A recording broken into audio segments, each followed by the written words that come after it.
Are we recording? Yes, sir.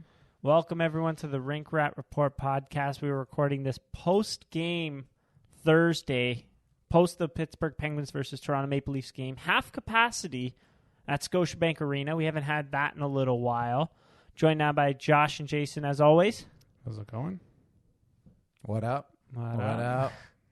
Someone's battling something over there. No, I'm just reading some Ben Chiarot stats. Sorry, Nice. I was distracted. Nice. Before we get into that, let's talk about today's presenting sponsor. Support for the Rink Rat Report podcast is brought to you by Manscaped, who is the best in the below-the-waist grooming and hygiene. Ladies, listen up.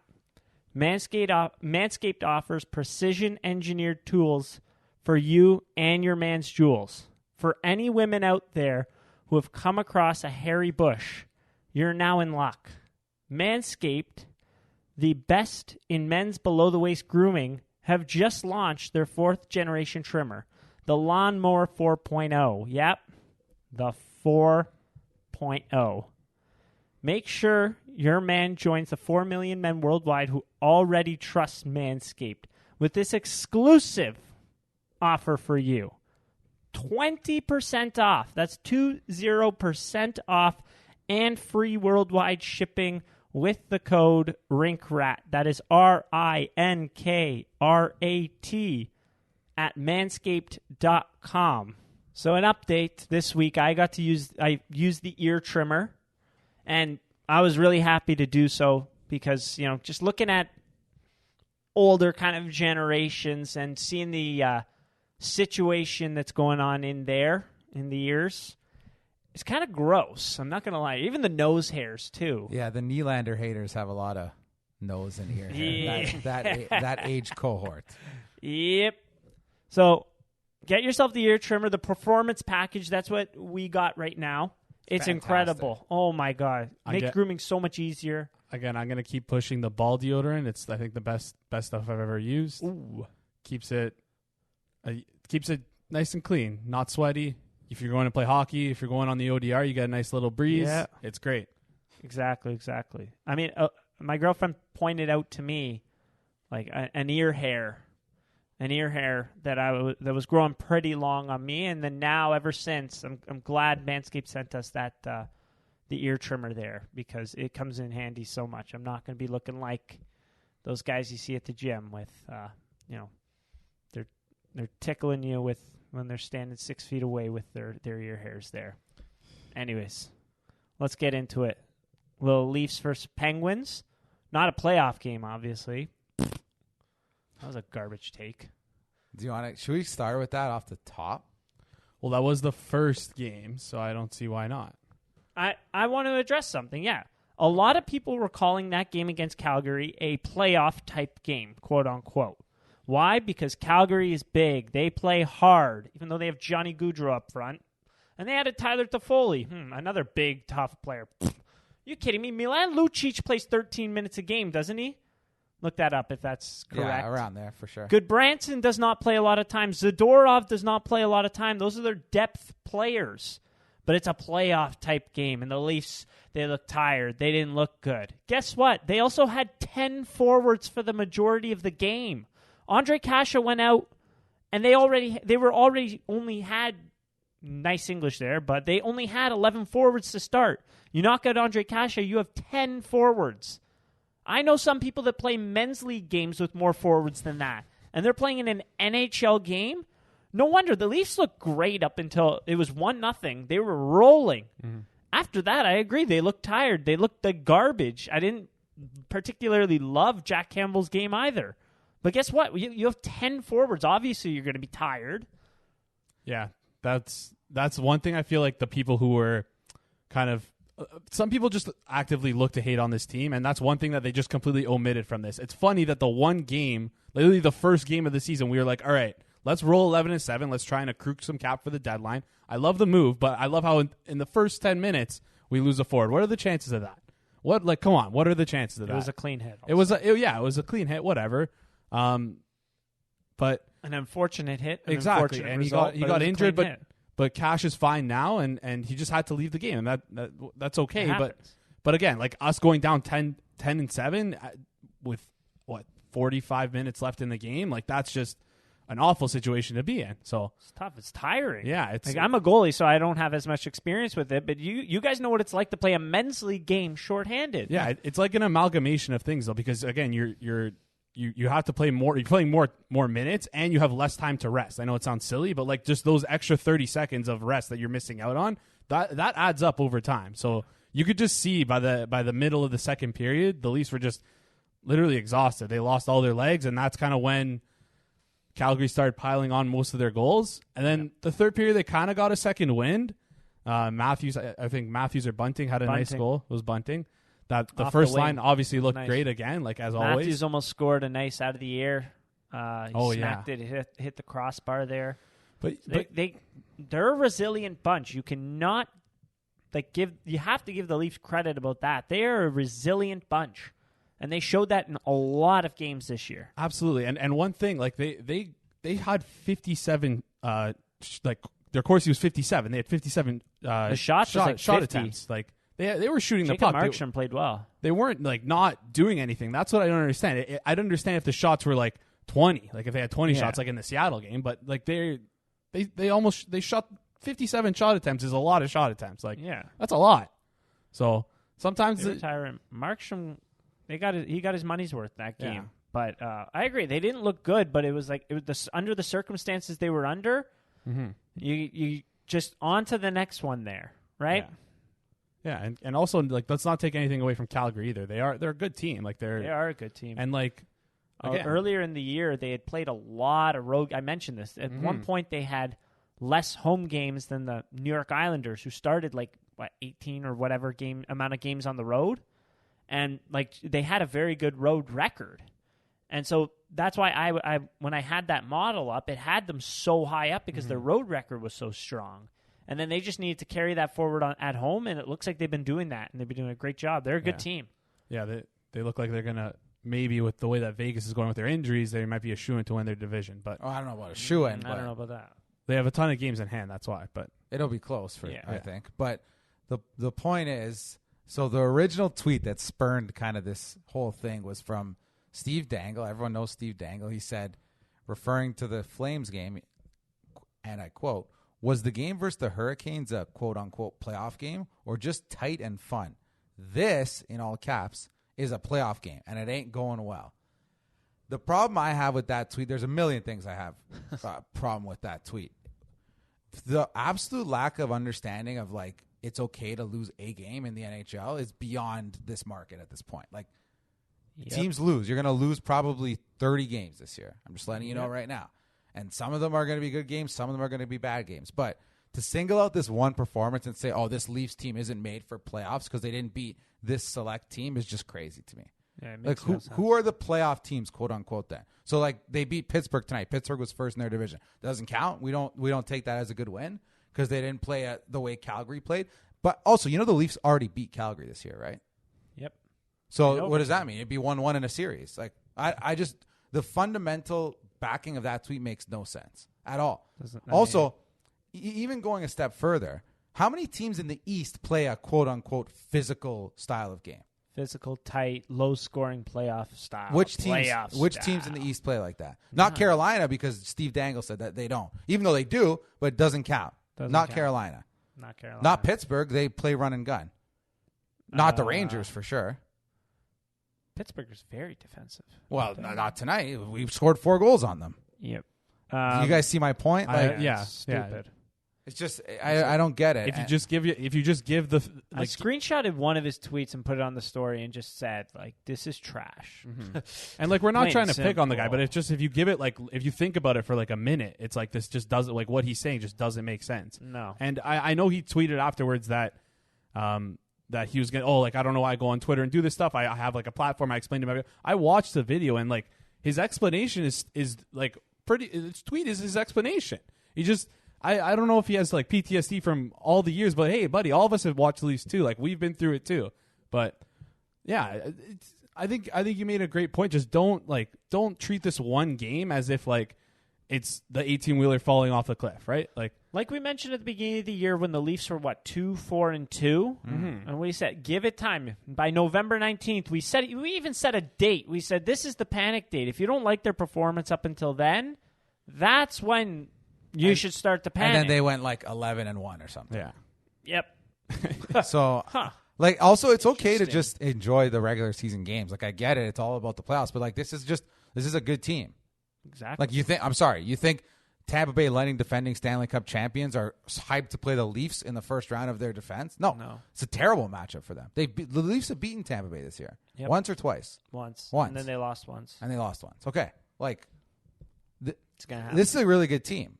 And if you're gonna act like the sky is falling from one loss in the regular season, it's why are you even watching the games at that point? It's not enjoyable. Yeah. And then, no offense to Steve Dangle, I think everyone likes him.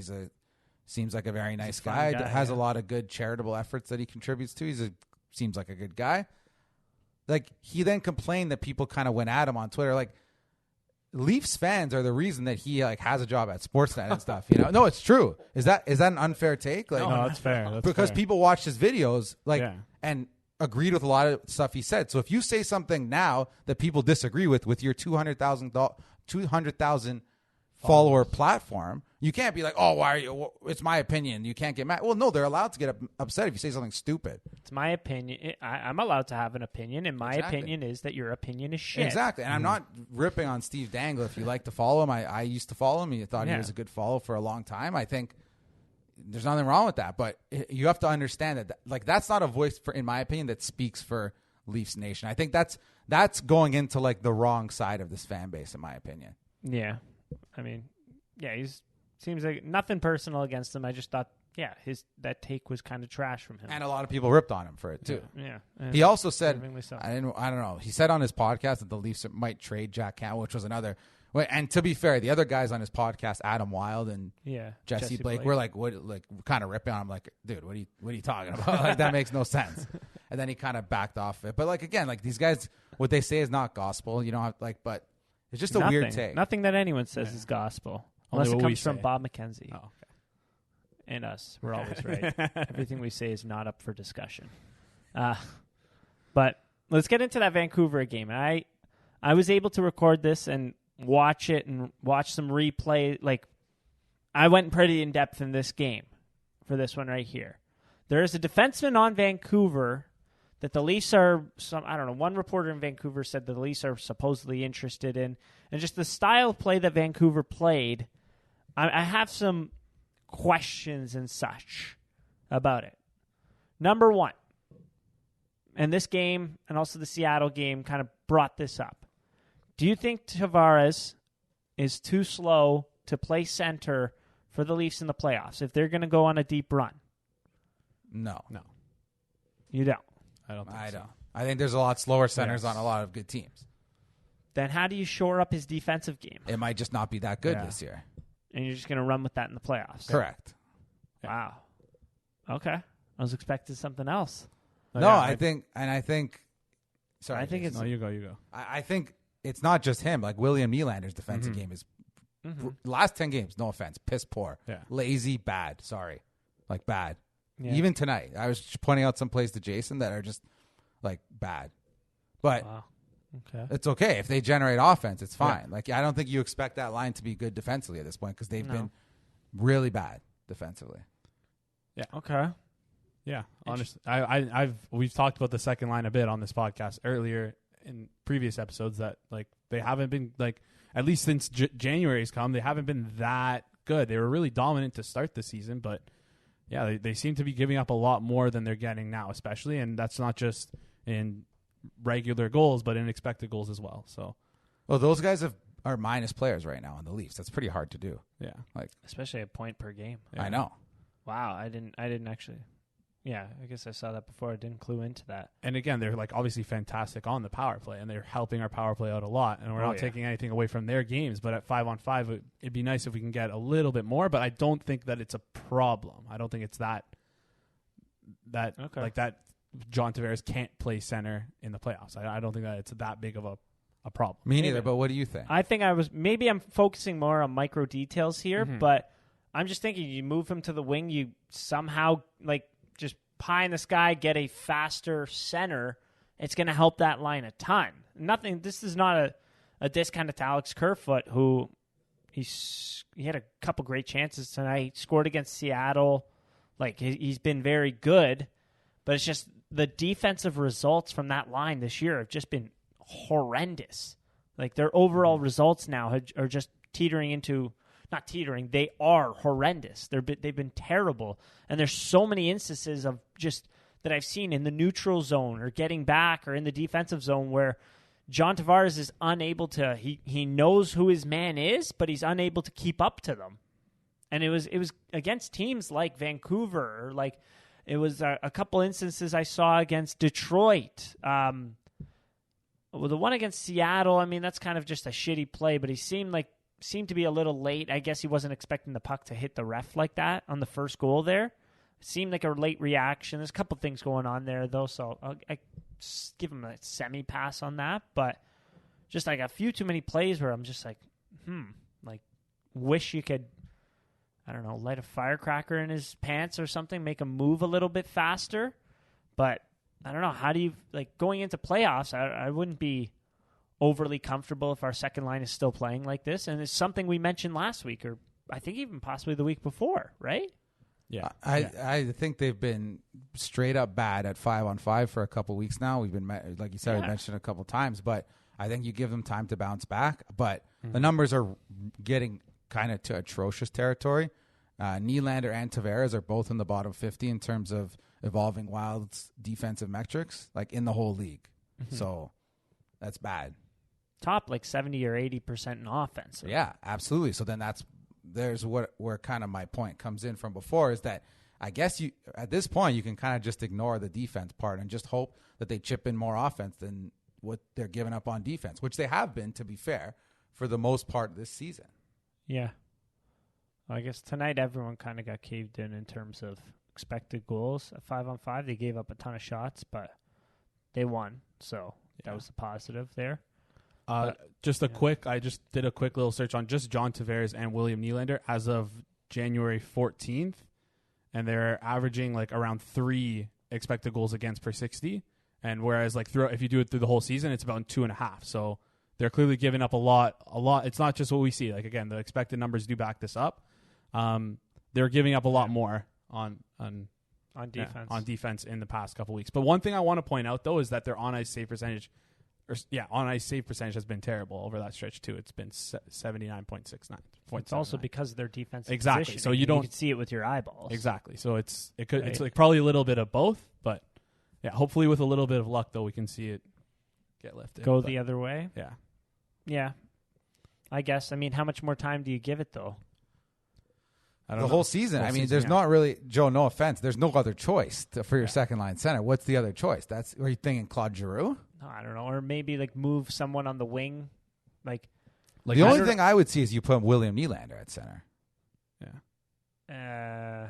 I wouldn't love that. Or Alex Kerfoot. But Kerfoot, yeah, maybe you try that. I mean, why not? I would more want Kerfoot at center versus Nylander, just because we saw last year in the playoffs the results of Kerfoot at center, Nylander on the wing. Mm-hmm. So maybe you try that. Another possibility I thought that maybe it's just I'm going way too far on the other side is Pierre Engvall instead of Alex Kerfoot. No. Just a foot speed there would really help them. No.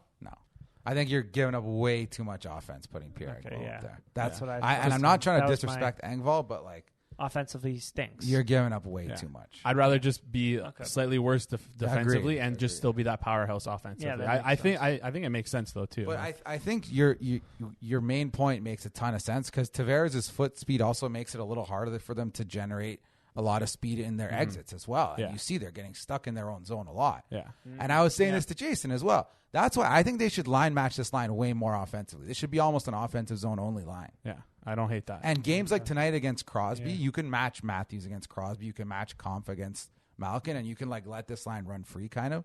But then again, you're taking valuable shifts away from the first line. So it's a valid question. I have not seen anybody on Leafs Twitter talk about this, which is interesting because this line has been terrible. I don't know how this isn't being talked about. Yeah. Because it's William Nylander. But it's not only him; it's he's the Tavares darling too. of To be fair, like their points are being propped up by their power play performance, which is good. Like again, I want to make this clear: they are doing fantastic on the power play still, right? But even if you go through game by game and just look at points in general, they're even though they're getting like a lot of power play points, they're still not generating that many points, right? Like they're not. They're in a bit of a slump, I guess it's fair to say. So, but.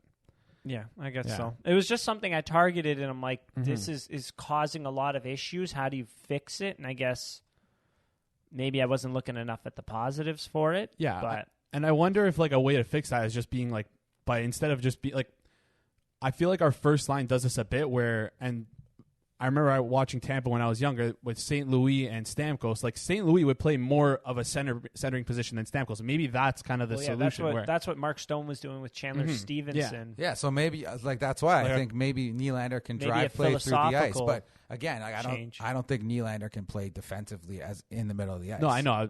I was thinking more Kerfoot in that sense. Maybe Kerfoot then. But yeah, no, I think this second line really, we do struggle when they're on the ice in our own zone, and it does, especially in the last couple of games. And yeah, I don't know.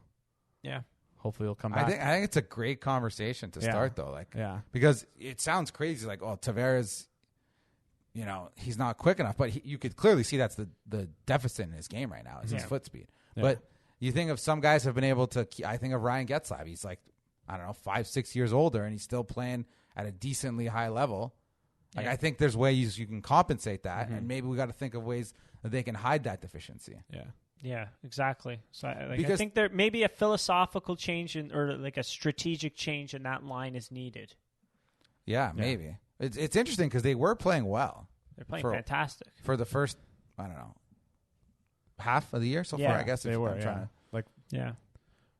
I think it's always been a lot of activity, but they were positive. Right? And then injuries happening and line shuffling and all that garbage. But, it is something to keep an eye on and definitely target as a place to improve. Yeah. Right? I kind of want to transition this into like, I was going to say this more for like a stat surfing thing, but like remember that the Excel spreadsheet I brought up to you guys, it was kind of getting into this and how the second lines affect on our defensemen. And specifically, I just was looking at Justin Holl because, again, there's been a lot of talk about Justin Holl being in the top four. Does he fit? Does he not fit? A lot of people are leaning towards that. But with Justin Holl, John Tavares, and William Nylander on the ice, I should add Kerfoot to this, but the expected goals against are 2.92. Without John Tavares and without William Nylander, Justin Holl's expected goals against are 1.58 per 60. Wow, it's a significant decrease, and that's a massive decrease. That's go beyond significant. That's an insane. So decrease. wait, when Justin Holl is on the ice, you're saying it's better defensive on ice results. Yes. Than when he's on the ice with Nylander Tavares. Yes. And that sorry, I messed this up because I was on Natural Stat Trick. That was only for the last 10 games. Yeah. But again, like over time, the numbers are still very similar to that. And I think that has a little bit to do with how Justin Holl does not succeed very well with getting the puck out. And maybe it's from the second line not supporting him enough. I don't know what them getting hemmed up, one play leading to another. I don't know. But the numbers just with Justin Holl and this line have not been looking good. But when he's away from them, he hasn't been that bad. So I think a lot of what people are attributing to Justin Holl could potentially be attributed. So it's something to take a look at. I mean, it could be something about competition that's on the ice when that happens. For sure, yeah. It could be who's his D partner on the ice when that happens. It could be situational, right? Absolutely. But I think that is definitely something to take a look at and keep an eye on, for sure. That's interesting. Yeah. It did sound like Sheldon Keefe in the post-game press conference is going to actively keep Justin Holl and Jake Muzzin away from each other, because it just hasn't been good enough this year, right? Yeah, we'll see how long that lasts, though, right? What do you think? You think that he'll keep it up like that? I don't know. I mean, he had the opportunity to have them together. He tried to keep them away in Seattle. I guess it's a little bit of mix and matches. That's what he's trying to do right now. Yeah, sorry to cut you off. I think that's like we're just doing this to see what we really have before we actually make an acquisition. If we do make an acquisition for a defenseman, to see if we maybe can get away with putting Sandin on that second line or Liljegren on that second line. How do you think he looked tonight in that role? Sandin? Yeah. I thought he was not good, not bad, but I don't know. Something's up with Muzzin still. Like, his game has not been where it usually is. Still no. I don't want to see those guys struggle because the game was already like kind of out of hand in the third, but they didn't have the best showing. I saw the goal. Yep. The one goal that was scored was somehow they were both out of position on the same play, which again, if the puck doesn't go in, we don't think about it. And Marner got a tick on the puck and it went out. And then I think Bunting also tried to hit it out and then it ended up back in front of the net. Yeah, I didn't love the forwards positioning on that Well, play. to be fair, they shouldn't be in that position. It's Yeah. like, and also, if you get a tick on the puck as a forward in the slot, and then the puck comes back and your defensemen are still somehow not in the slot covering, that's just like that was just really bad positioning. Yeah, by the D. that makes sense. So stuff like that wasn't great, but I think that pairing could end up being good. I wonder, moving Sandin left and right, is that the best option? I mean, Like putting him on the right side? Yeah, left side, right side, like having him on that right side, I mean, that could shore up that issue that's been pressing. But is he going to be good enough by the end? They don't want him there. No. If this is the same decor in the playoffs, I would bet money that it would be Hall instead of Sandin on that. How confident are you in that? I'm not unconfident. I think Justin Holl at this point has just settled in as like a very average NHL defenseman, like a 4 or 5. Like that's what he's not great. He's not bad. I think a lot of, like Jason said, a lot of his negatives are being a little overblown. You do a little bit of a deeper dive into the numbers. He hasn't been that bad. It's just the problem is him and Muzzin have been prone to like massive errors and like big net negative plays, which are easy to remember. It's like Jake Gardiner. Like Jake Gardner's numbers are always good, but you remember the 10 times a season he'd make boneheaded errors, right? Sheldon Keefe did have an interesting quote about them. He was like, it's not always about like the first mistake. I find that it's always ending up as the second mistake and then a third mistake, and then that's when you get into deep trouble in our own end. That's what he was talking about with Hall and Muzzin. He was like, even it was the Seattle first goal. He said before that puck was sent back and hit the ref, he was like, there were several mistakes made in our own end that prevented the puck from getting out. So he brought that to light, which I thought was interesting. But like, I like Sandin. I think he eventually will be in the top 4, obviously, on this team. But the absolute ineffectiveness he has in terms of defending the rush, I would not feel confident with him in the top 4 against any of the other 7 Eastern Conference playoffs teams. Ooh, yeah, that's true. I mean, I kind of agree, and the numbers speak for themselves there. Yeah, for it, like there's nothing else to be said there. But transitioning the puck up the ice, making plays, passing is incredible.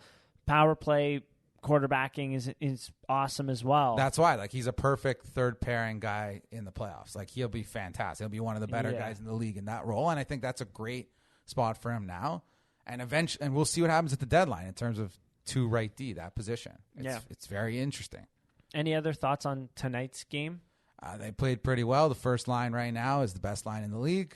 Far. I had a little stat surfing from Dom Lecision. I'll just paraphrase it. Essentially, since January 1st, so the last, whatever that is, 47 days, the best 2 players in the league, according to his game score, is Austin Matthews and Mitch Marner. And they're both almost the exact same number. And, like, there's not much else to say. Like, how hard do you think Bunting's agent is kicking himself that he signed for that second It never made sense. It was a weird deal, but we were happy about it. That one move by Kyle Dubas is like worth. I don't know if it's worth Nick Foligno trade, but it's like it's worth the Ritchie signing for sure. Like, it's not even close. Not even close.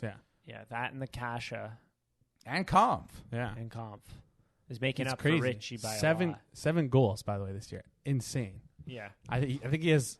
Jason, when Kampf scored, Jason goes, "Is he going to get 15 goals this year?" He has 16. 15. Hey, it's what is it? Game 45, and he has 7. Yeah, and he has 7. Maybe it's 10. Doable. He might get 10. Little shooting percentage bump, and goes on a little hot streak where he scores 3 games in a row. Oh, I want to find a quote that was I saw on Twitter. Oh, there we are. I found it.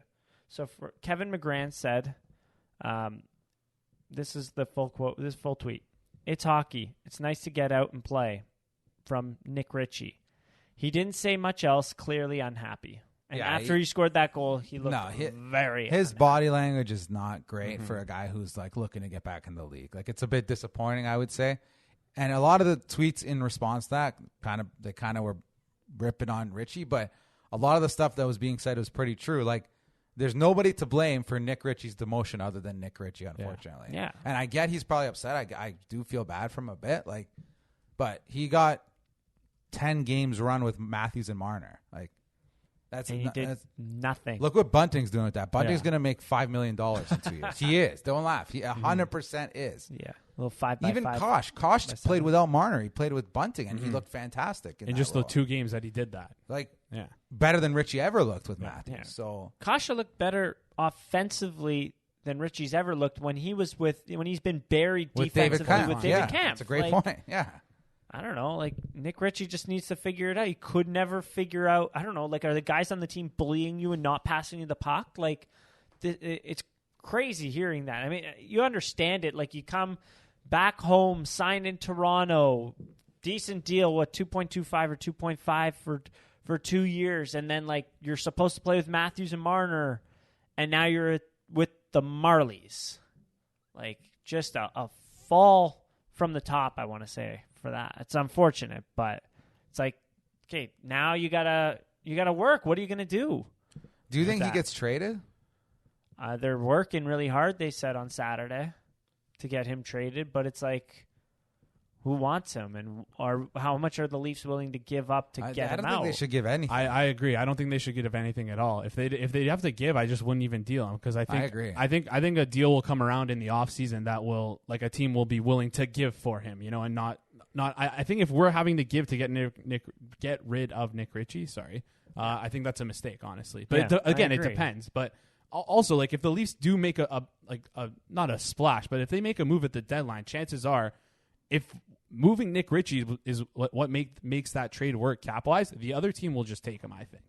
Because, again, like, he's not that bad of a player. You're saying if the Leafs are already giving proper compensation. Exactly. Yeah. Sorry. I agree. Yeah. So, like, if whatever the trade would be. But, yeah. Like Pitt. Like, his contract's not that bad. It's only $2.5 million. Make one trade, get one free Nick Ritchie. Yeah. And then maybe that team rehabs him and flips him at the deadline. Exactly. Yeah, that's the hope. Because he's got that extra year left, right? Yeah, because that's pretty much what Calgary did with Pitlick. Pitlick wasn't like a piece in the trade. He was just, okay, we need to somehow match salaries, right? Yeah. Like, yeah. So, yeah, we'll get into that trade later. I think it was fantastic. But also, hey, if the Leafs run into another playoff team like Calgary, maybe we could use Nick Ritchie. Has he fought? Did he fight at all this year? No, that was the other thing about Nick Ritchie I saw people complaining about, is like, he was not nearly as intimidating as a 6'3", 230, 40, 50, whatever he was player. No. He seemed soft at times. Yeah. Especially in the beginning of the year. He looked very timid. It was in the preseason. He was an all-star. He scored a goal a game. He got into a fight. Like, I think he fought Ben Chiarot. We'll get into later, right? And it was like, oh, wow. I'm ready for Nick Ritchie, and then womp, womp, womp. Yeah. It sucks because, like, man, if Ritchie was good, imagine Kyle Dubas' offseason. Like, it would be 4 for... If you look at it, he essentially hit like Bunting is an absolute grand slam. Mm-hmm. Yeah.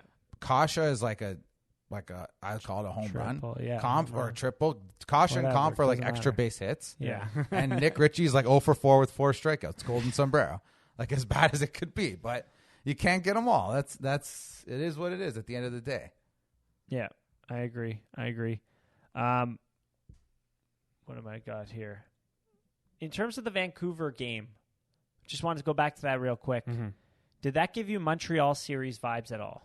Oh, are you doing the Steve Dangle thing now? I don't know. No, just kidding. I don't know. Jason? No, like, I don't know. I know it's one game. I realize this. It's one game. The Leafs massively outshot Vancouver. They separated themselves from Vancouver in the second period and played far better than they did. They missed opportunities. TJ Brody hit the inside of the post. William Nylander was unable to get a shot off on the breakaway. Questionable hook or not, whatever. John Tavares was called on a kind of a phantom penalty with 2 minutes and change left in the game, in which the Leafs had their net pulled, and at 5-on-5 were dominating the Canucks at late in the game there. They had their chances. Like, the Matthews line looked fantastic, although the real estate in front of the net for Vancouver was tough to come by, but they were still getting chances in front. There was one whiffed play. Yeah, Marner whiffed on a pretty good chance there in the third period as well, mid-third. Like, they got their chances. The pucks didn't bounce their way, but like, I don't know, like, all of it just gave me flashbacks to the Montreal series for some stupid reason. I mean, I get it because that's what happened in the Montreal series. It's because it's not even like we felt like we dominated. We did dominate. Like we did. There were games where we were dominating and we ended up losing. Right. Like, and we did. We dominated the Vancouver Canucks that game. Like we were absolutely out-chancing them. Thatcher Demko is a fantastic and he's a good goalie. Yeah, and we got goalied, and that's fine. But I see what you're saying in the sense that like it's. The vibes were similar. But it was frustrating. The most important part is that the next 2 games afterwards, the response to it. 100%. And it was, beat the wheels off the next 2 opponents. The thing is, I think, like when you look at regular season versus like playoffs, I just try to get a gauge of how good a team is. How many games have the Leafs been like just absolutely out of, where they just played terrible? I can probably count on one hand. 7-2 game. The Pittsburgh game, and that one Chicago game that they ended up winning. Calgary game halfway through. What are you saying? The Chicago game they won in overtime, but they won that game. Like, I guess. But I don't think they got smoked in that game. You think they got smoked? In the first period and a half, or whatever. They won the expected goals battle in that game. I'm looking right now. In the first period and a half, though. Yeah, but I'm just saying, like, terrible. I understand. Here are the games I'm looking at where they got actually dominated by expected goals. Okay, so like you said, that Pittsburgh game and the Carolina game after, where that was like sky is falling. Things are getting bad. And then other than that, the sleepy LA Monday night game, remember we talked about that a lot? Yes. The trap game. There was another Pittsburgh game they lost 2-0 where they were just never in the game. And then it was just a boring game. And then that's it. In terms of games, other than that, some games they lost, it's like we're talking like 45% expected goals. The Tampa game, they got some Tampa finished very well in that game, I remember. That was the other one, it would be Tampa. So, like you said, like, sure, maybe it feels like the Leafs got goalied against Vancouver, but overall, the total picture of the season shows things are going to happen like that. It just evens out. I think that Montreal series was a little different because those games that they lost, it was not like the Leafs, like against Vancouver, the Leafs absolutely smoked them, right? They should have won that game. Yeah, they beat the wheels off them. Yeah. All right, what I remember about the Montreal series is the 3 games that the Leafs smoked them, they won. The 4 games that were close-ish, expected goals, shots, they lost all 4 of those games. Oh, okay. Yeah, that's fair. So that's the difference. Okay. You know what I mean? That makes sense. I'm probably thinking more so of I understand what you're saying, though, because it feels like we have the puck more. We're generating... Playing against bigger defensemen, playing against a good goalie. But there was no game against Montreal where we had 4 expected goals to their 1 and lost. That never happened. Like, it was very 50-50. Yeah. That's reassuring. I didn't even realize that. Mainly because my brain is probably skipping the parts where they went down 3-0 and then they went down 2-0 and then they had to grind to get back. Exactly. So that's probably and then the overtimes are probably accentuated in there as well. That 1 10-minute stretch that was just literal domination. Exactly. Whatever. Okay, so that's probably what did that. I'm back on the train. But those are the frustrating losses when you're like, they should have for sure won that. Like that loss to Arizona, remember? Oh, God. They were Karel Vejmelka. Smoking them. But what goes around comes around. The Leafs ran into a hot goalie on Saturday, and what happened for them tonight? Jack Campbell was a rock star tonight. Absolutely. Oh, yeah. Oh, my God. There was like one player on the Leafs tonight that was over 50% expected goals. I don't have the game up, but Jack Campbell was awesome. Yeah. Little less of, and what did we mention? Where does Jack Campbell really excel? When it's one-on-one, him versus the shooter. He cuts off the angle fantastically. There was only the one rebound, which was like a double rebound on the goal there. It wasn't his fault at all, but he was fantastic tonight, and he was a big reason the Leafs were able to hold that lead. Yeah. Absolutely. I think hopefully he gets back into the swing of things. Elliot Friedman made a great point at first intermission. I don't know if you guys heard it, where he said that COVID break really hurt Jack Campbell because he was in such a good rhythm before that. That makes sense. And as we've seen, he's come back not really the same for a multitude of reasons. We've talked about the types of chances that the Leafs are giving up now compared to then. But this is a really good bounce. I don't want to call it a bounce back game, but it was Seattle. He made some saves against Seattle. Yeah, Seattle. I thought you were talking about that one, talking about getting goalied because Seattle's goalies are unbelievably bad. No, yeah, I wasn't talking. No, Not at all. Not even close. Yeah, but like that Seattle game though, like the Leafs didn't play as well as they did against Vancouver numbers wise, but they smoked them. Yeah. It's a difference in goaltending. Goaltending makes a big difference in this league, right? Yeah. Against Seattle, I found, special teams. Special teams. I'm seeing a couple power That penalty play kill goals. goal by Mitch Marner was just, oh my God. It was David Kamp's goal. Noted goal scorer. David Camp. Another shorty for David Camp. That's 2 games in a row with a shorty. I didn't even Unreal. realize that. Yeah. That was unreal. Was tonight's a shorty? Yeah, it was. Yes, it was. Yeah. From Morgan Rielly. Morgan Rielly Unreal. off the rush on a PK. We got to say also, I'm going to take an L on Morgan Rielly so far this year because he's played way better than I've described him as a player. So, Jason? Yeah. No, that's fair. I agree. But again, you can be critical of Morgan Riley's future contract that is not yet kicked in and still say that he's having a good year this year. But I think he's also having even a better year than we expected. Way agree. better. Yes, way better than we expected. Even Alex Kerfoot. And I feel like with Alex Kerfoot, like this was one thing I wanted to put out there really heavily. I was thinking about today. When you look at a lot of players that make strong strides in their game or big developments, something kind of happens in their career where it's like a switch is turned on and it's, I don't know, something happens and the summer training makes it a change and they just really go all in and the trajectory goes up. I hope that those cliche bullshit light bulb moment. Yeah, exactly. Like when you look at Tyler Seguin, if he stayed in Boston, do you think he would have been as good as he is now? No. I personally do not. It was a shot in the balls for him. Some smooth balls. Promo code. Shut up, Rink Manscaped. it was a shot in the balls for him. Like it was his first disappointment. It was his first trade in his career. And as a result, he really started hitting the gym. He started playing a lot better. He came out with vengeance.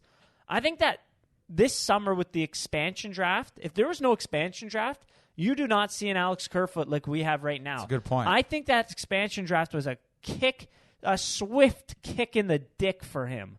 Having to see that video come out of Alexander Kerfoot and everyone projecting, I want Alex Kerfoot out of town. I want Alex Kerfoot's cap off our books. He looks a lot better this year. And I think that expansion draft was really... And, even Morgan Rielly, like his game looks a lot different. I don't know if it's because he's working on different things or whatever. His game looks different and looks a lot better. A big thing for him, I sent it to you guys. We'll do another stat surfing now, is he's getting his shot through. So we're talking about attempted shots versus shots that actually are on goal, right? 58% of his shots are on net this year.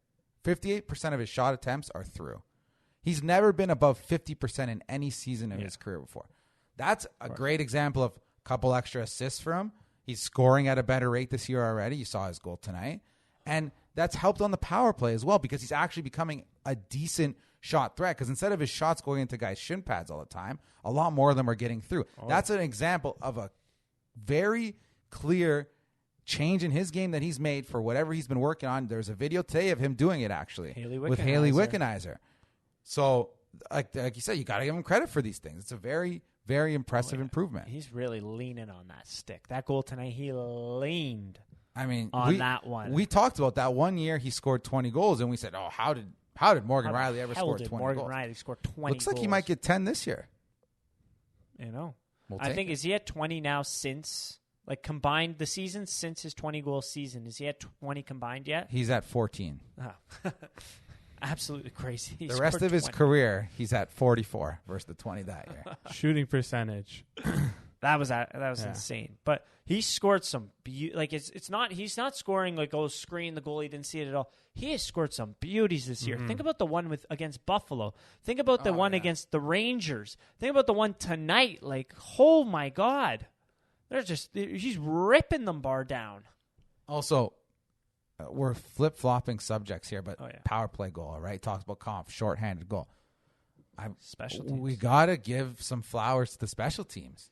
Spencer Carberry and Dean Chinoweth. And thank you. Exactly. These guys have come in. And David Kampf, obviously. That's the big I adjustment. I think those assistant coaches deserve a lot of credit. 100%. Because last year, it was not good. It was not good, and it's felt like a little bit of stubbornness maybe, not changing the power play, not changing some things. And, man, they're on fire this year, so I'm really happy. It's like an auto goal almost. It is. On the PK, too. Yeah. No, their PK is at a level right now where they first of all, opposing power plays are struggling to even gain the zone on them. They can't. And when they do, they're fumbling the puck. They're causing turnovers. And it's all 4 of the guys on 5 guys. It's every guy that's on. Spezza's doing good things. Like Mitch Marner looks like an offensive wizard. it's crazy. 4 on 5. It's crazy. Even Ilya Mikheyev is like, he's all over it. Yeah. Like that's one. We've been winning the special teams game. Like Dominating the special teams game almost every night. Like, I don't know how Vancouver got that. They got one lucky goal. It was a tip, hit, saved by Mrazek, rebound off of Besser's head and in. After that, they didn't gain the line for more than 10 seconds. No, it's been fantastic. So, yeah, it's been exciting. I hope we take more penalties. Are you kidding me? They're dominating that. What were we even talking about before? We were grooving. Let's do. You want to do some of these questions, or you want to? Yeah, let's hop into the questions. So we asked on Instagram on the story there, what people wanted to hear, some topics, some questions that people had, and boy, did everyone ever deliver. I think some of this will segue into some around the league, some trade stuff too. I assume. Oh, 100%. So. Let me pull it up because it obviously went away because I'm an idiot. All right. Let's get into the first one. Robbie Mora, do you think goaltending will hurt the Leafs in the postseason? This question was before tonight. Yeah, and I think it's probably a topical question because Jack Campbell is struggling. Mrazek's been better, but not great. Yeah. To a point where I actually saw some people on Twitter saying, if this continues, let's roll Mrazek and we'll see what happens in the playoffs. Which was a bit of an overreaction to me, but I don't think it's an unfair question at all. We'll see. I liked how Campbell played in the playoffs last year. I've seen some people look back on it with a different opinion. I get it because that 5-hole goal he gave up in Game 7 was pretty weak. Yeah. But I think overall he played pretty well. So I'm not concerned with the Leafs goaltending. I agree with that. I'm not as concerned either, and I think both are capable starting goalies in the NHL, and just look at what Pittsburgh did, and even Vegas a bit. I know they didn't win a cup, but they were able to. They also had maybe better goalies, but going in with 2 capable starters is never a bad thing. I think, and it could be much worse. And I think watching how Jack Campbell has played against some strong competition this year, I'm pretty confident in Jack Campbell. Also, the other factor is for example, Tristan Jarry, he's had a fantastic year. He was terrible in the playoffs last year. He was so bad. He was unbelievably bad, right? Year to year, Bobrovsky, he was so bad last year. He's been really good this year. He was very good in Game 1. Yeah. And then after that, he couldn't stop a beach ball. I think there's always variance with goalies. So unless you have Vasilevsky, are you 1,000% confident in your playoff goaltending? Probably not. Unless you had Vasilevsky or Lundqvist or Tuukka Rask. It's hard. It takes a lot to see guys have sustained success as a goalie in the playoffs. And usually those guys end up in the Hall of Fame. Even a guy like Marc-Andre Fleury, he's had an up and down playoff career. We know that. Yeah. So, as of now, I'm not concerned. Yeah, I would agree. Fair, but not concerned. I think definitely if Campbell, let's say this game's an anomaly and he continues to struggle and Mrazek starts to play well and then a conversation happens, then maybe you're like, oh no, if you have 2 goalies, do you have none kind of thing? But I think they're good right now. I agree. This is a funny one. It was Adam. He's a Vancouver Canucks fan. He said, "You'll never get JT, you son of a bitch," because I got Jason to post that hypothetical trade. Obviously, a lot of Leafs fans said the Leafs would say no with it, which means I think it could happen. And that's why I was like, that's a lot.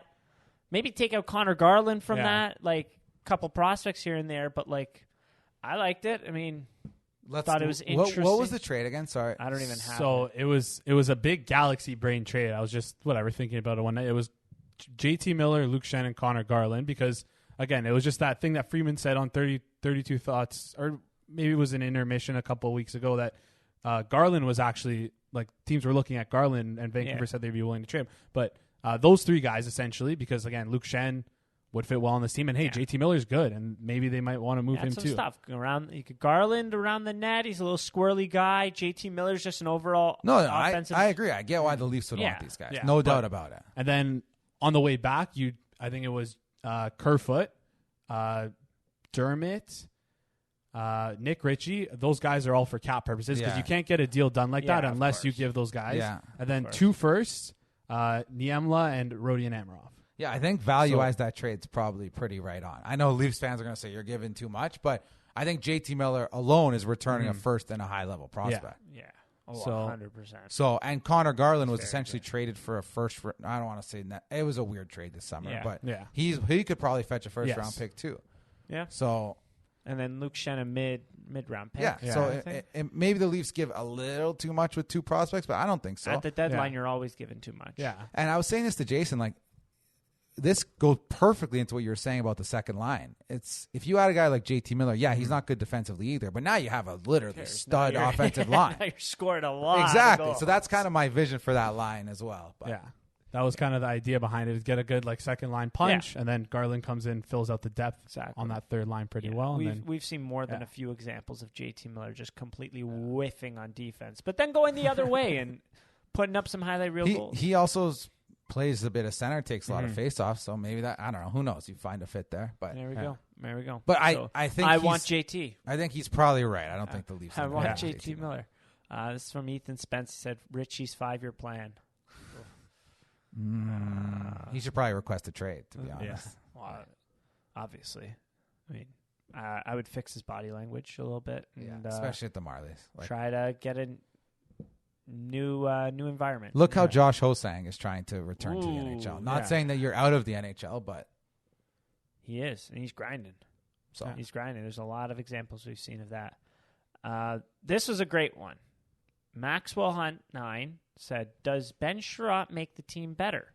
He's a menace when it comes to getting PIMs." is that a good thing to getting Pims? well, our I don't think so. penalty kill's so good, and we're getting so many chances on it. So Bring maybe in Ben I Chiarot, don't take know. a bunch of penalties.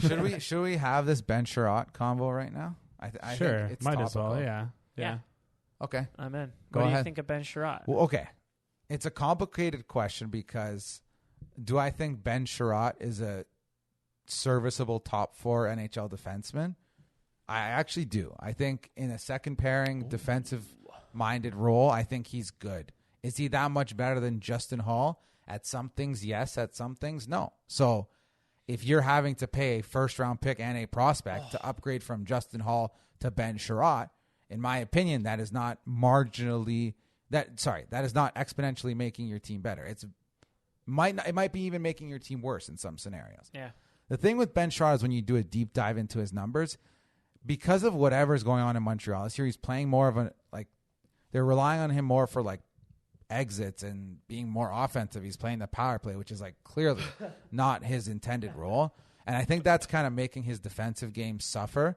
But also I look at his entry denials this year are really bad. So that's kind of doesn't make me the happiest. Even last year in the playoffs, I was looking not great, average, I would say.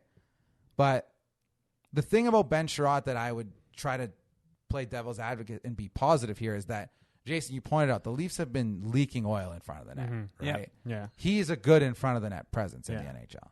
Yeah. It's just the simple thing. That's why people are looking at Scott Mayfield, who I watched some tape on, Luke Shen, who I've watched some tape on. I haven't gotten to Ben Chiarot yet, but in front of the net in the playoffs, I mean, if they don't, I don't think they're going to make any rule changes. But if you remember last year, there was cross-checking Do was whatever you such want, an yeah. issue that they just refused to call it up until Jesperi Kotkaniemi literally broke his stick over Morgan Rielly. That was the first time they made that call. But, I mean, when you get those big boys in front of the net, there's not going to be any rebounds. Jack Campbell versus the shooter, and we all know who wins 94% of those battles, right? Yeah. So, does Ben Chiarot, I mean, if it's a yes or no, does Ben Chiarot make your team better? What would you say? I think yes. I think Yes. he would make. He doesn't go to a team and make a team worse. I get his numbers are terrible in Montreal, and everyone will show those graphs. So were Tyler Toffoli's. So was Seth Jones last year. His J-Fresh graphs were worst in the league. And but this now year, he's- it's 75th percent more for just this year when you look at it. And why is that? When you're playing on a crap team, and I mean, I don't think the coaching was the best last year for him. As I mentioned earlier in the year, all the tools, no toolbox, and he's finally figured it out. Well, he's still not worth the thing about Seth No, Jones. he's also not worth $9.5 and that might be million. the same conversation for Ben Chiarot, though, is he comes in and he plays. Different environment, actually competent players. But is he worth a first-round pick? No, I don't think he is. I don't think he is at all. But And I think that's the main point, yeah. So, That's the point, right? Yeah. I think he'd come in and make the Leafs better, even if he was on the third pair. I think he brings a good amount of jam. For a first, no, I wouldn't. I wouldn't do it for a first either. So I you'd think play you him guys summed third it up pairing? perfectly. No, I would play him second pairing if they got him. But I think if you get someone like Ben Chiarot, you get someone like Luke Schenn or Scott Mayfield. I don't even think Scott Mayfield's on the market. I think people are just making this up. But I think if you get one of those three guys that I just mentioned, you have to split up Rielly and Brody. Oh, Yeah, but- I don't know about that. So you're going to play Jake Muzzin with Luke Schenn, No, I just play Justin Holl with Jake Muzzin. and then you put them on the third pair. Luke Shannon. So where would you fit one of those three guys? With The Rasmus third line. Sandin. Yeah. Oh, so you'd play them third line then. Yeah. Okay. But again, I wouldn't trade first for Ben Chiarot to play him on the third pair, Yeah. which is the point. I think Ben Chiarot would probably end up on the second pair. Yeah. I wouldn't split up Rielly Brody. I think they've been fantastic, right? But I think to get the best results, if you're getting one of those defensive net front defense kind of guys, You're saying do Rielly and him and Brody. I like that idea, actually. I hate to go back on I what I know. said 5 seconds ago, but that's a good that's idea. what I kept like.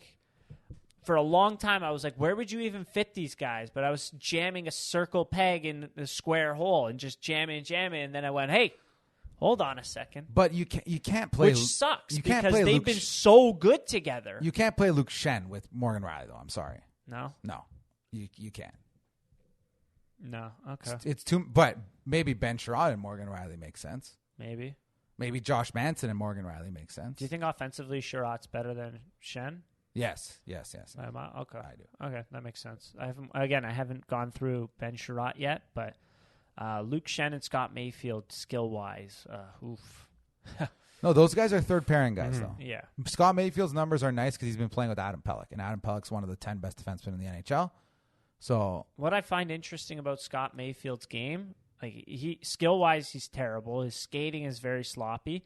This guy is he's 6'6", and he's so wildly overly aggressive in his own end. No wonder he takes so many penalties because he literally assaults guys in front of the net. yeah, Like he will, and he focuses on one guy and just beats the hell out of but them. maybe Leafs fans want that. Some of them want that. Maybe, yeah. He just beats the hell out of him. He's But- not very good at entry denials. Like, I don't know. In the game I saw, he's got a couple shots on net. Connor McDavid did get the better of him that game that I was watching. But I showed you guys a clip. There's a clip of him jamming, cross-checking Zach Cassian's head into the crossbar, and he didn't even get a penalty. Every other shift with Scott Mayfield, I feel like a penalty should have been called, and it wasn't. Well, that's what Ben Chiarot's a bit like, too. Yeah, exactly. So I'm going to throw this back, right? What are you comfortable giving for Ben Chiarot? I don't even know. Oof. The thing that makes I think this deadline really tricky, like all deadlines are tricky, but like in the Leafs shoes right now, like they only have 3 picks next year, right? So I think you'd have to give I would prefer to give for a guy like Ben Chiarot, I'd prefer to give a prospect maybe, or it'd have to be one of next year's picks. Not Well, Nick why would you prefer a prospect over the pick? I'm just asking. We don't have any. Yeah, but the prospect's closer to affecting the team that's currently in a window of performing. I have the Los Angeles Rams in my brain where That's they a just good point, traded yeah. all their picks You're right. and their rookies they made them play He said F the picks. and they traded for studs. And Tampa Bay kind of did that too. Tampa You're Bay right. did You're that right. too. You're right. Tampa Bay had a bit of a Maybe the deeper answer isn't prospect through pool a though. trade. Yeah. Maybe the answer isn't through a trade. It's through an Olympian, Nick Abruzzese. Tell him, drop the books, you nerd. Come and play for the But for the I mean, Leafs. some of those guys may be able to contribute next year, for example. While Abruzzese looked good. he Yeah. did, he looked really Really good. And good. while, for argument's sake, is your second round pick next year going to be able to contribute? No. No, that's like So would you give yeah, that so- second round pick for Ben Chiarot? Yeah, Yeah. probably. Yeah. Okay. I agree. sure. I That's think the max. I think I would go. But at. then we probably don't get him, right? no, Yeah. not at all. It's hefty, and there's some competition. I think St. Mhm. Louis is interested. New York is interested. So And in that scenario, again, back to the original question, which is a great question. So you gave a second round pick. Chiarot playing on the second pair and Hall playing on the third pair. Is your team better? I think slightly. A little bit. Not that much though, I think. Okay. Yeah. So I think we have our answer. Yeah. But again, I have a full game of Ben Chiarot. I have to take a look at it. I didn't get a chance to look at it. That and Josh Manson as well. I didn't get a chance to look at those two yet. But so next week I will have some more detail. So here's my of those players. I think Manson is better than Chiarot. Yeah. 100%. I think I'm still holding out hope for the Seattle guy. Mark Giordano. Yeah. Mark Giordano. Yeah. I know. I think we all should be. Yeah. So Because I think, shockingly enough, too, somehow he'll go for less at the deadline than Ben Chiarot. I think so too. I've seen people say he's not even going to get a first-round pick. Yeah. I mean, he's older, but like, what the hell? I know. He's an expiring, so is Ben Chiarot, right? He's good. Oh, he's very good. I talked about this with you earlier. I think it's going to be like a real buyer's market. I think there's going to be a lot of guys going for like not as much that you normally expect for them to go. I think there's going to be a lot more teams willing to sell this year than some trickling that are in willing to buy. Yeah, under the radar, good value. The only thing is that I wish there just seems to be more forwards available than D. Yeah. So rank them. So we have Josh Manson, Luke Shen, Ben Chiarot. I'm not going to include Scott Mayfield because he's actually never been mentioned in trade talks. I just don't. Someone wanted. Okay, in order: Josh Manson, Ben Chiarot, Luke Shen. That's how. And then where would Giordano fit in? But Luke Shen, you probably don't have to give more than a third-round pick for. Does Luke Shen make your team better? I think Luke Shen on your third pair still makes your team better with Justin Holl on the second pair. I do. Yeah. Yeah. Playing with Rasmus Sandin. That's kind of what they've been doing this year with Quinn Hughes. The results have been there for that. Exactly. Experiment. I mean, I just don't think, and I hate to say it because I like Timothy Liljegren's future. I'm not that confident with him or Dermott. On third pairing? No. I don't think Really? they'll be that confident playing them and either of those players with Rasmus Sandin in a playoff series. Really? I really liked this past week of Timothy Liljegren, Rasmus Sandin. And I think you're right. I think they've been good, but I think, again, I'm just looking at, you got to look through the Sheldon Keefe lens, right? Yeah. Has he shown to trust Sandin with either of those two playing any sort of significant minutes? No, not at all. So then we're going to get a lot less Rasmus Sandin, is my point. Which I don't think they will. They really like his offense, and they want to keep him out. Exactly. And again, I think that in a perfect world, sheltered and good minutes, I really like. You want those guys playing 15 know. minutes instead of maybe 10 minutes.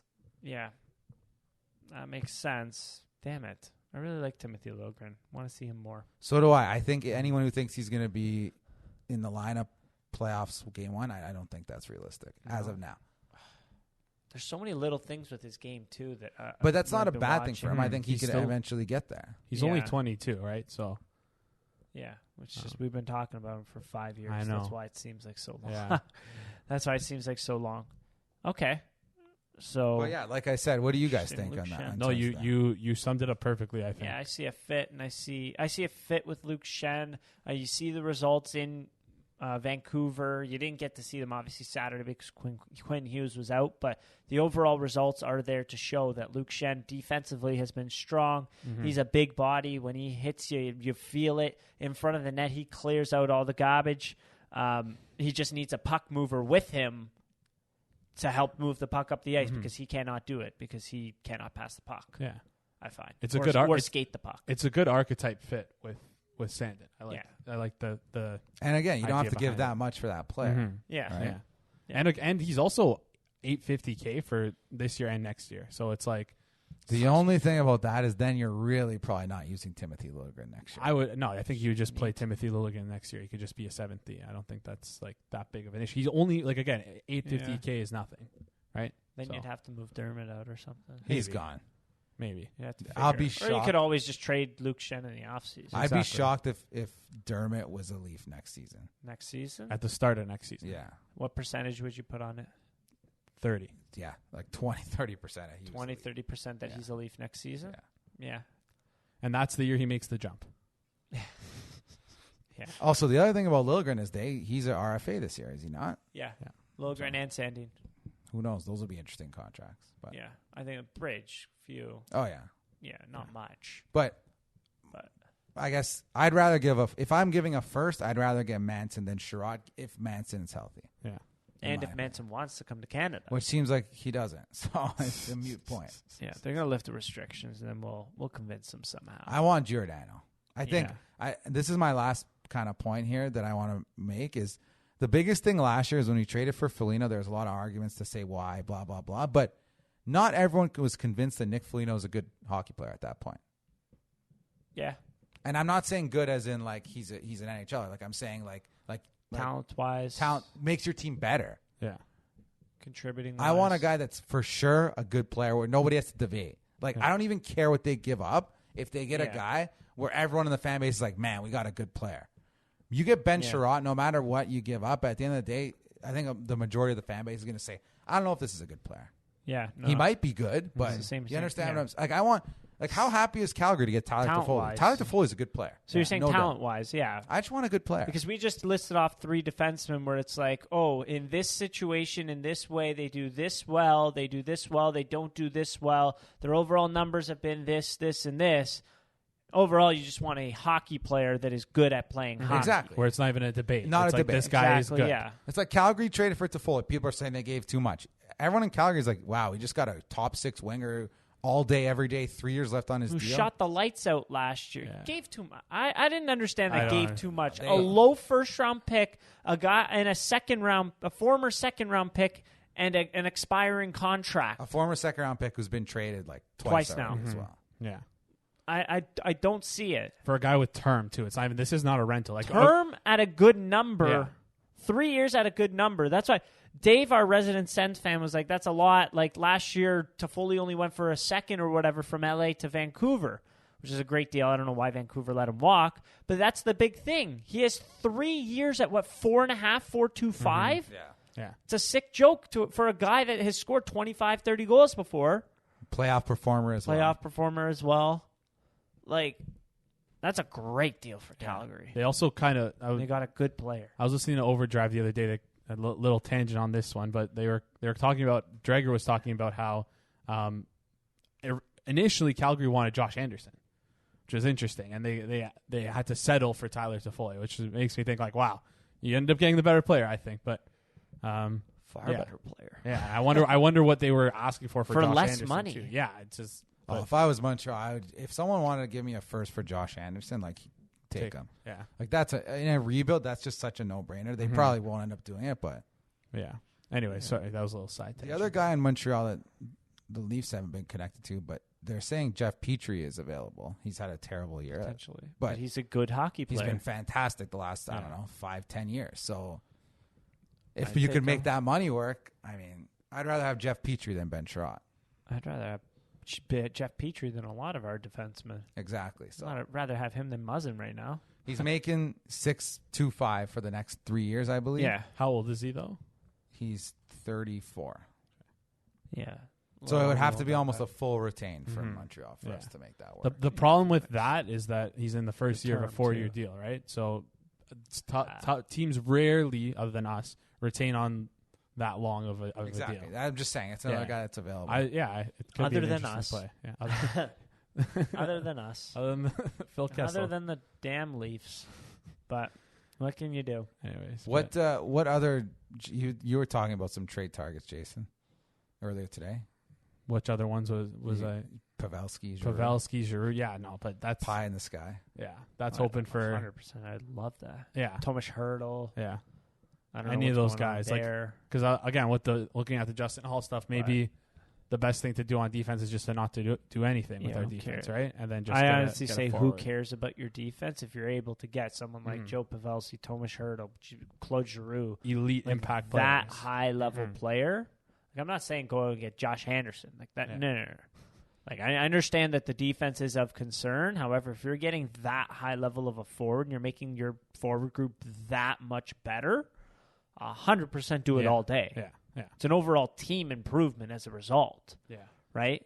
So that's one thing I hope that the Leafs do is they not focus too much on like, okay, we need this like second right-hand D guy to come in and play for us. Like, let's just try and get someone, and like you said, a good player. Yeah. I mean, it's interesting that we mentioned so much about, these guys are good in front of the net and everything, but I feel like Sheldon Keefe sees an issue in terms of moving the puck out of our own end at times. So maybe he's looking at Johnny Kling. I would love that still. I think you make that work with I think Muzzin. he has game left in him. For sure. I agree. A lot of game that could really, really help the Leafs.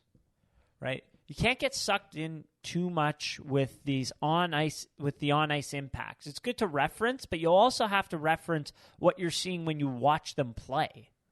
Right? Absolutely. It's 100%. Klingberg was elite in the last playoffs we saw. They made the cup final. He was elite. Yeah. And he moves the puck. Again, what's the issue you're trying to solve? Is it in front or is it moving the puck? Like you said, it could be a bit of both. So get a good player where you're sure that at least one of those things will be helped out, you know? Oh, yeah. Anything else you guys had on the docket? We just those are all the questions. Those are some Edmonton great fired their Thank coach, you. and now they're on fire. Yeah. Good for them. I hate that team. Evander Kane available at the deadline? Don't want him, but that'd be kind of funny. Yes, it would. Be hilarious. Maybe the Max Domi pipe dream will come to fruition, Yeah. but as of now, you'd have to trade Kerfoot out. I don't think that's a upgrade right Kerfoot's now. playing better than Domi. Exactly. It would have to be a double retain, but then I don't want to have to pay out the wazoo for a double retain. Like I would say as of now, it's like very unlikely the Leafs get a forward. No. The only way they get a forward is if Kerfoot goes out, I think. And then at this point, like Kerfoot's been playing pretty well. So would you want to do that?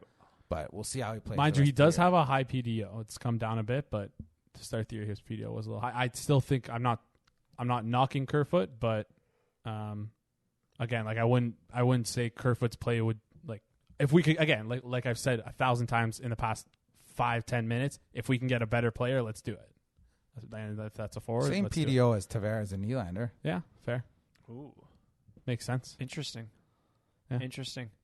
You guys had any other stuff on the docket there?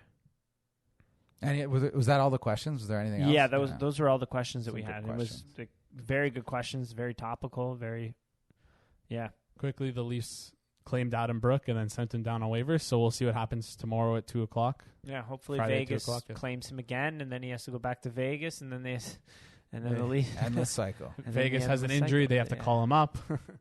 But the endless cycle continues. That'd be hilarious. Imagine the air miles he'd get on that. Oh yeah, the reward points. He would never have to pay for a vacation for the rest of his life. Just going Toronto to Vegas. But yeah, I'd love to see him back with the Marlies, back in the Leafs organization. I really like Adam Brooks. Yeah. He'll really help out the Marlies. Hopefully they can go on a Calder Cup run, help the rookies down there. Right? Would be nice. Yep. Josh Ho's saying all the Leafs prospects done at the Olympics. I really got to say Matthew Nyes, Nick Abruzzese, from the bits that I watched, like Abruzzese was very, very, very good. Matthew Nyes was good as well. Josh Ho-Sang essentially did what Josh Ho-Sang does, skates the puck very well. So those are my closing notes on that. Women's Canada. Oh my God, I don't know how we went this long without talking about it. The Canadian women defeated USA 3-2. Oh, yeah. Always love when that happens. Another gold medal within 6 months of each other. From the you're saying Canadian soccer. Canadian soccer. I didn't know. I'm getting too excited. Better than the States in both. Very exciting. Very excited with that. That was awesome. I was on a flight recently. I got to sit beside Laura Stacey, number 7, and her parents. They were on their way to Miami to watch her play in those games. I believe it was the quarters and semis that they were going down, and the finals that they were going down there to watch because they obviously couldn't go to China. So very happy for them. Very happy for the Stacey family. That was awesome to see her now be a Olympic gold medalist, Olympic silver medalist, and world championship winner. Impressive. That's impressive. a great team they had. Oh yeah. Canada-USA rivalry. Holy, this is very good hockey. I think Canada's a lot better, though. Oh, yeah. They did park the bus a bit in that game, which made me a little worried. But someone mentioned on Twitter, I totally agree, the States played that game like kind of the way the Leafs played Game 7 against Montreal, is where they like went down early-ish, and they just kept dumping the puck in and trying to recover it. And it's like you had way too much skill on that American team to dump the puck in as much as they did. That's true. The goalie gave up a stinker. Oh, an absolute stinker. It was off a great play from Marie-Philippe Poulin, but it was kind of a stinker of a shot, I really got to say. Captain Clutch. What else can you say? The number. I mean, compare her numbers to all of our big four in do or die games. Like, Come on. like You don't got to throw them under the bus like that. Damn team. But we were talking a bit before the podcast, I think a lot of people would agree. A lot of these women deserve a lot bigger of a stage in their normal club teams and non-Olympic play. And, I hope that they can consolidate all of the best players into one league and That'd be awesome. give it a real shot, get a good TV deal. I think it would get a lot of traction. So I agree because those two Canada-USA games were very entertaining to watch. I bet the over on every single Canada game. That it made it so much more entertaining to watch because they were like 11-1. But, after the Super Bowl, an 11 p.m. game, Canada-Switzerland, I had the over. That was a lot of fun watching that game, right? Especially with betting being legalized April 4th. Exciting. A little juice to the game. Sprinkle a little something on it. Gets the juices flowing that much more. Gets you that much more perked up. But congratulations to the Canadian women's hockey team. That was an awesome run. Fantastic. Well deserved. Still best in the world. Suck it, USA. Right. Anything else? That's all. Thank you, everyone, for listening. Go Leafs, go. The Rink Rat Report podcast is brought to you by BetStamp, the ultimate sports betting companion app. Track, follow, and analyze your bets across multiple sportsbooks. And while you're there, check out the world's first verified buy and sell marketplace for sports betting picks. Download the app today. The Rink Rat Report podcast is also brought to you by Season 2 of The Law Garage. Host Marco Chiarot, a Toronto criminal defense lawyer, interviews various criminal lawyers about the practice of criminal defense, gets them to share their war stories, and helpful tips for up-and-coming lawyers interested in the area of law. Out now on all of your favorite podcasting platforms.